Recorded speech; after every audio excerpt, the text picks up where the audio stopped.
আচ্ছা, আজকে আমাদের হচ্ছে যে খুলনা সদর সাব রেজিস্ট্রি অফিসারের দলিল রেজিস্ট্রেশন, তল্লাশি, নকল উত্তোলন সহ অন্যান্য কাজে সেবা প্রার্থীদের হয়রানি, ঘুষ দাবি সহ নানাবিধ অনিয়ম ও দুর্নীতির অভিযোগের প্রেক্ষিতে আমরা দুদক খুলনা থেকে এনফোর্সমেন্ট অভিযান প্রেরণ করি, মানে পরিচালনা করেছি।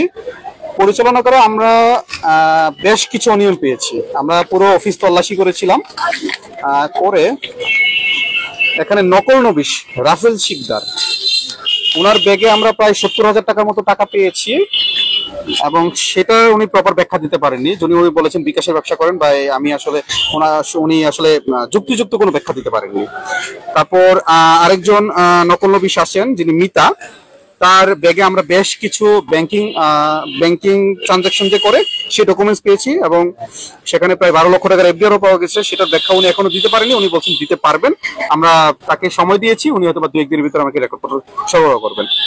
মজার বিষয় হলো রাসেল সিকদার নামে যে নকল নবিশ আছে, তার একটা বিকাশ অ্যাকাউন্টে এখানকারই সহকারী রেকর্ড কিপার দীপক কুমার ব্যানার্জি গত 1 মাসে দেখলাম যে তার অ্যাকাউন্টে এই বিকাশের মাধ্যমে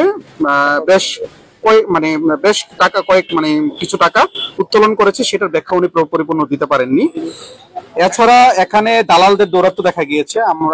আমরা যখন এখানে ছদ্মবেশে এসেছিলাম, তখন আমরা 2জন নকল নবিশকে পেয়েছি, যাদের আসলে এখানে কোনো ধরনের নিবন্ধন নেই, অফিসিয়াল কোনো ম্যান্ডেট নেই, কিন্তু এখানে ওনারা বিচরণ করছে এবং দলিল উত্তোলন করতে বা নকল উত্তোলন করতে সরকারি যে ফি, তার অতিরিক্ত ফি দাবি করছে।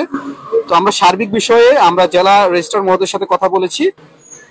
উনি নকল নবিশ সহ যারা আছেন তাদের রেজিস্ট্রি বাতিল এবং তাদেরকে শোকজ করার ব্যবস্থা করছেন, এবং সহকারী রেকর্ড কিপার যিনি আছেন তাকে শোকজ করার কথা বলেছেন। এবং আমরা সার্বিক বিষয়ে আমরা দুদক কমিশনে আমরা জানাবো, এবং পরবর্তী আইনানুগ ব্যবস্থা বা কমিশন যে পরবর্তী পদক্ষেপ বলবে সেই অনুযায়ী আমরা ব্যবস্থা গ্রহণ করবো।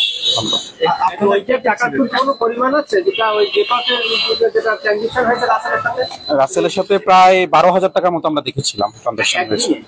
একদিনে না, একবার 6,000 টাকা দেখেছি। 1 মাসের ভিতরে বেশ অনেক টাকা ট্রানজাকশন। এখন একজন সরকারি অফিসার তার নকল নবিশের অ্যাকাউন্টে কেন ট্রানজাকশন করবে, এটা তো আমাদের কাছে একটা সন্দেহের উদ্রেকটা।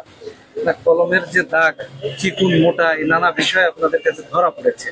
একটু স্পেসিফিক ভাবে বলেন যে এখানে কি ধরনের দুর্নীতিটা হয়, অনিয়ম হয়? এখানে আমরা যেটা দেখেছি সেটা হলো যে নকল তুলতে এবং রেজিস্ট্রি করতে এখানে একটা দালালদের একটা দৌরাত্ম্য আছে, এবং অতিরিক্ত সরকারি যে ফি আছে সেটার অতিরিক্ত ফি নেয়, এই অভিযোগ আমরা প্রাথমিকভাবে প্রমাণ পেয়েছি। এবং হচ্ছে যে দালালদের দৌরাত্ম্য তো একেবারে সচরাচরই দেখা যায় দালালদের দৌরাত্ম্য। এবং হচ্ছে যে আমার কাছে মনে হয় এখানে নকল নবিশ যারা দলিল লিখে বা নকল নবিশ, তাদের সাথে এই দালালদের একটা সখ্যতা থাকতে পারে, যোগসাজশ থাকতে পারে। এই চেনের মাথা কোথায়? মাথাটা নিয়ে তো আমরা রেকর্ড করতে চাচ্ছি। এখন আমরা তো বিশ্লেষণ করে আমরা কমিশনে লিখবো, সে অনুযায়ী এখন এভাবে আমি রকিবুল ইসলাম, আমি দুদক সজাকা খুলনার অ্যাসিস্ট্যান্ট ডিরেক্টর। আমি আজকে অভিযানের টিম লিডার হিসেবে ছিলাম। তাছাড়া আমার পাশে আছেন জাহিদ ফজল, উনি অ্যাসিস্ট্যান্ট ডিরেক্টর হিসেবে আছেন, উনি আমার টিম সদস্য। এবং দুজন আসছেন, একজন শামীম রেজা ডিএডি এবং আরেকজন আশিক, উনি ডিএডি। আমরা 4 জনের প্রেক্ষিতে অভিযান করছি। Thank you.